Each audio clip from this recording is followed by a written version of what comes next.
Okay, so I'm going to tell you about a time where, well first, have any of you guys ever gotten on a plane? Raise your hand if you've been on a plane. Okay, how many of you have been delayed a very long time? Raise your hand. Okay, so basically the characters of the story are my boyfriend and I. Okay, so recently, right before school started, a few days before school started, I went on a trip to Colorado. So I never really flew, but I think this is the first time I ever flew by myself, so I was kind of unsure about things.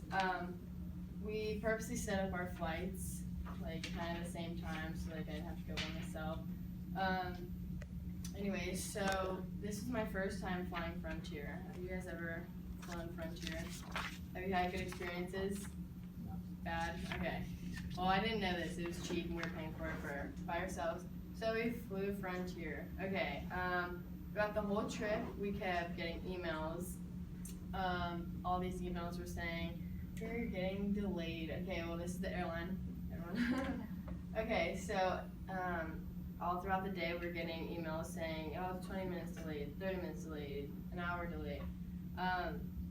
So basically, when we got there, it had already been delayed about 5 hours. At that point, it was midnight. So Kayla, right here, she was picking me up. She had to stay up the whole night. I had to keep texting her with all these delays. Okay, so it was getting super annoying. When we originally arrived at the airport, we were checking a bag, because you have to pay for all your bags with Frontier, just so you know. Okay, so we had to check a bag. When we got there, like I said, everyone's flight was getting delayed. So this line for checking in your bags was a good 2 hours long.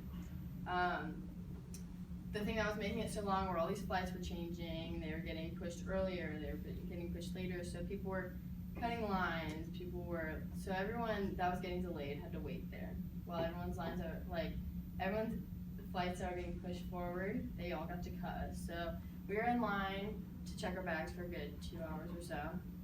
So that was already, at this point, it's 7 hours, 7-hour delay. And this isn't even counting the 12-hour delay, guys. Anyway, so we eventually got through, checking our bag, then we got through security. Okay, so once we got to our, the gate, once I got to my gate, like I said, the phone, we kept getting delayed, even as I was sitting there. So then eventually we were like, why is it getting delayed? A thing comes on the overcom thing. The pilot went missing. Nowhere to be found, no one could contact him. At this point we were just angry. Everyone was mad, everyone was calling their rides, I was calling her, she was irritated, yelling at me, there was nothing I could do. So everyone was at that point. I was walking around the airport trying to find a bathroom. I was looking, when you walk around the airport, everyone's sleeping on the floor, okay? And to me that's odd. It's like, why are you sleeping in public on the floor? I specifically looked at my boyfriend and I was like, I will never be that person sleeping on the floor, okay? When we find out our pilot goes missing, okay, like I said, 12-hour delay. Next morning, it was delayed till the next morning, I think 8 a.m. or something. Kayla, 8 a.m., something like that, I don't know.